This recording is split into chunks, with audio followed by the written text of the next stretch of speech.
Halo teman-teman, selamat datang kembali di channel YouTube saya, JSM Permata.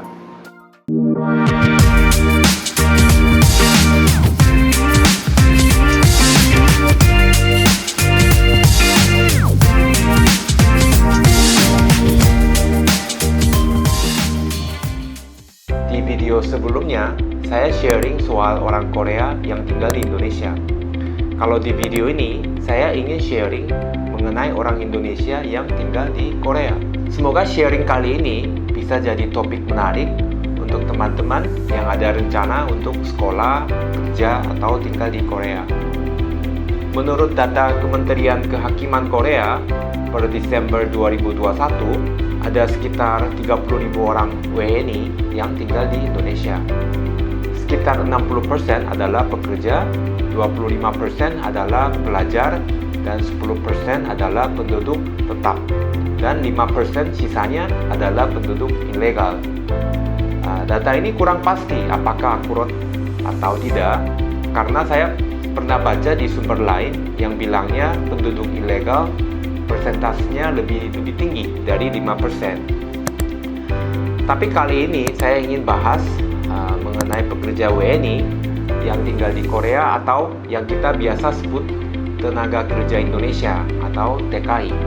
Secara umum, banyak TKI di Korea bekerja di sektor industri, mulai dari manufaktur, konstruksi, pertanian, dan perikanan yang memerlukan kekuatan fisik dan daya tahan tubuh yang baik. Banyak juga TKI yang bekerja di pabrik, biasanya industri elektronik, otomotif, dan tekstil.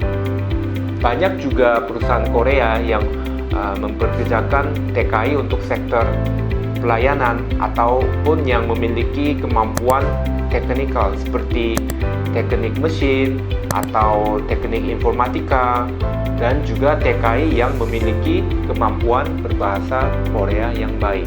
Selain itu, ada juga pelajar-pelajar Indonesia yang sambil bekerja paruh waktu untuk mendapatkan uang tambahan untuk menunjang studinya, misalnya di restoran, minimarket, dan sebagainya.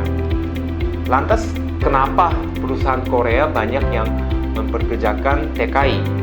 Ada beberapa alasan.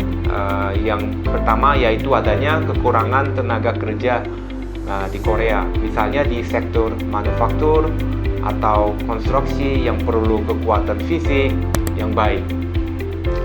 Seperti yang mungkin teman-teman pernah dengar, populasi orang Korea terbanyak saat ini adalah orang tua, dan plus tingkat kelahirannya yang sangat rendah.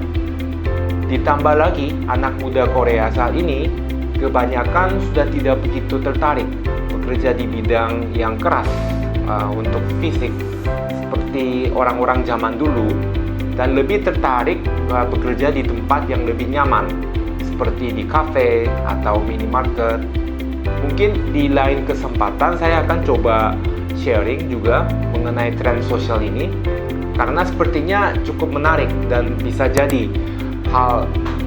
juga hal ini nantinya akan terjadi juga di Indonesia. Selain itu, Indonesia juga merupakan mitra dagang terbesar ke-13 untuk Korea, sehingga volume perdagangan antara Korea dan Indonesia telah meningkat selama beberapa tahun terakhir ini. Korea dan Indonesia juga menandatangani beberapa perjanjian seperti FTA dan CEPA untuk mempromosikan kerjasamanya ekonomi antara kedua negara ini. Tentunya hal ini juga dapat menimbulkan kebutuhan akan TKI. Jadi dengan begitu banyaknya TKI di Korea, biasa mereka tinggal di mana sih? Berikut adalah area dengan TKI terbanyak di Korea: Provinsi Gyeonggi, Gyeongsang, Busan, dan Chungcheong. Seperti yang teman-teman bisa duga, area ini adalah area yang banyak zona industri dan manufaktur. Ada satu kota di Provinsi Gyeonggi yang populer karena banyak TKI-nya, dan sebenarnya banyak TKA lain juga yang dari China, Vietnam, Thailand, dan juga Uzbekistan. Kota tersebut namanya adalah Ansan. Di kota Ansan ini ada restoran-restorannya yang menjual makanan Indonesia, bahkan makanan Indonesia dan lain sebagainya. Selain orang Indonesia sendiri, banyak juga loh orang-orang Korea yang datang mengunjungi Ansan untuk wisata kuliner. Mungkin ada sebagian teman-teman yang bertanya-tanya, kenapa ya mau ke Korea jauh-jauh untuk bekerja? Tentunya ya semua orang punya alasan yang berbeda-beda, tetapi pastinya ada beberapa hal yang tentunya cukup menarik. Ya, hal tersebut adalah upah yang lebih tinggi, asuransi kesehatan, dan juga tunjangan kesejahteraan sosial. Ada peraturan pemerintah Korea mengenai upah minimum, yaitu sekitar 9.160 won per jam, yang kalau dirupiahkan ya sekitar 100 ribuan rupiah per jam. Jadi kalau seorang bekerja 52 jam per minggu, maka upah yang bisa didapatkan itu jadinya sekitar 5 juta rupiah per minggu.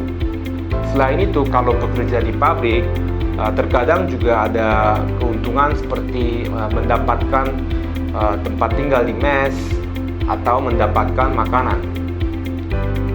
Upah minimum di Korea ini berlaku untuk semua orang tanpa memandang kebangsaan, wilayah, ataupun jenis industri. Jadi misalnya kita kerja mau di kota A ataupun kota di B, C, D pun upah minimumnya sama. Saya kira hal ini juga salah satu yang sangat menarik bagi pekerja asing. Selain itu, pemerintah Korea juga mewajibkan pekerja asing untuk mendapatkan asuransi kesehatan yang mencakup sebagian besar biaya medis. Dan pekerja yang telah bekerja untuk jangka waktu tertentu juga bisa mendapatkan tunjangan kesejahteraan sosial seperti tunjangan pensiun. Jadi menurut saya Korean Dream bisa jadi tercapai jika misal seorang TKI datang ke Korea dan bekerja 4-8 tahun, rajin menabung, dan setelah itu kembali ke Indonesia.